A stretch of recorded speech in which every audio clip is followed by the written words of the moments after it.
我叫黑竹，今年27岁，住在台中市郊的一栋老公寓。这里的房租便宜，邻居不多，晚上特别安静。其实我本来不信什么鬼神之说，直到那个夜晚，我才知道有些禁忌真的不能乱碰。那天是农历7月初1，天气闷热的让人喘不过气。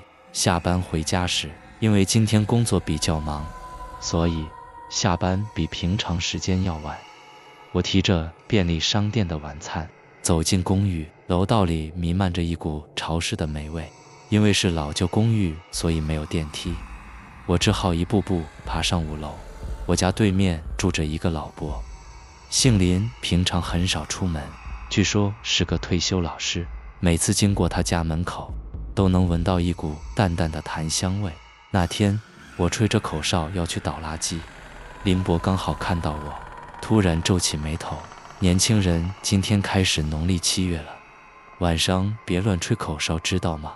我笑笑着说，心想这种老掉牙的都市传说还有人信，便随口应付：“知道了，林伯您放心。”回到家，我把冷掉的便当微波加热，边吃边用电脑。网络上正流行一个话题：农历7月禁忌大挑战。有人说晚上吹口哨会招来好兄弟，大家七嘴八舌讨论这话题。也有人说那只是吓小孩的把戏罢了。看着看着，我心里突然涌上一股莫名的叛逆，这种事真的会发生吗？夜里12点多，窗外的蝉声早已停歇，整栋公寓静得只剩下我呼吸的声音。我突然想起那个挑战，心里一阵好奇，于是我走到阳台，深吸一口气，对着黑漆漆的夜空轻轻地吹了一声口哨。声音在夜里显得特别清晰，仿佛连空气都凝固了。我等了一会儿，什么事也没发生。正当我准备回房间时，走廊上传来一阵细微的脚步声，那声音很轻，像是赤脚踩在水泥地上，慢慢的一步一步朝着楼上移动。我心里一紧，告诉自己只是邻居回家，却忍不住竖起耳朵。脚步声停在我家门口，然后有人敲门。我走到门口，透过猫眼往外看，却什么也没看到。楼道里空无一人，只有昏黄的灯光和墙上的水渍。我心里发毛，却又不甘心被吓到，于是大声问：“谁呀？”没有人回答。我壮着胆子打开门，外面依旧空荡荡的。正当我准备关门时，却发现门口地上多了一张泛黄的纸条，上面用毛笔写着一行字：“夜半吹哨，鬼影随形。”我愣住了，纸条上还残留着一股浓重的檀香味，和林伯家一模一样。我心里想，什么鬼啊？赶紧把门锁好，回到房间，却怎么也睡不着。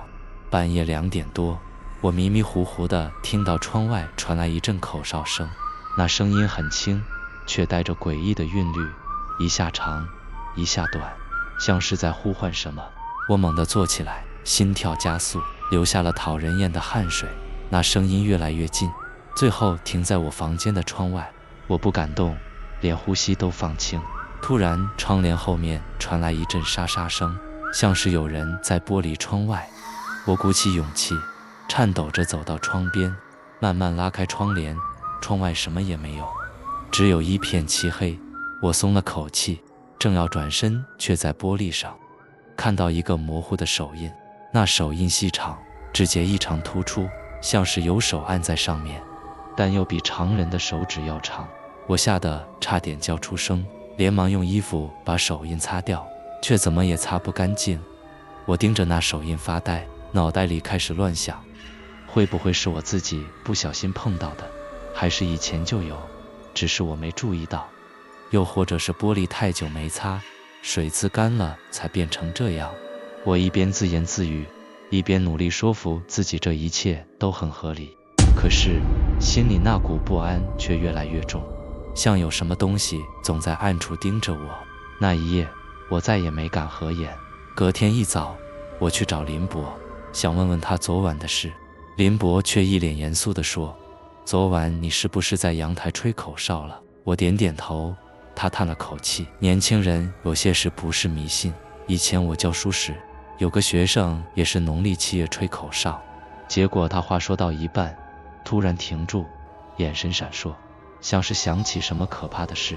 我追问下去，他却摇摇头，别问了，记住，这个月千万别再吹口哨。我不死心，继续追问，林伯，你怎么会这么在意这件事？林伯沉默了很久，低声说，我年轻的时候也不信邪。有一年农历7月，我跟朋友喝酒，回家时我边走边吹口哨，结果那年我家里出事了，家人一个接一个生病，最后只剩我一个人。你说这是巧合也好，报应也罢，反正我再也不敢乱来。他说完脸色苍白，眼神里满是悔意和恐惧。我突然觉得背脊发凉，心里那点侥幸也消失得无影无踪。我决定晚上早点睡，可到了半夜，口哨声又来了，这次声音更近，像是在我耳边响起。我吓得缩在被窝里，却听到房门被人从外面打开了。我睁大眼睛，看见一个模糊的影子站在门口，那影子很瘦，脸上完全没有血色，嘴角咧得很大，像是在笑。他慢慢走进来，脚步声轻得几乎听不见。他走到我床边，弯下腰，在我耳边轻轻说了一声，那声音冰冷刺骨，像是从地狱深处传来。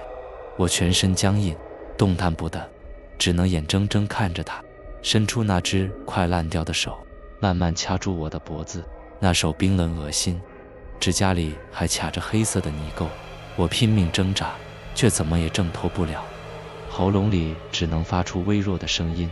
就在我快要窒息、意识模糊时，我下意识地用尽最后一点力气，拍打床边，想要呼救。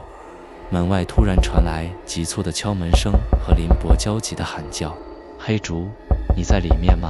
快开门！”我几乎是用尽全身的力气，挣扎着爬下床，踉跄地冲到门边，颤抖着把门打开。林伯一进门，脸色大变，立刻从口袋里掏出一张符纸和一小包檀香，颤抖着点燃，嘴里念着保平安的经文。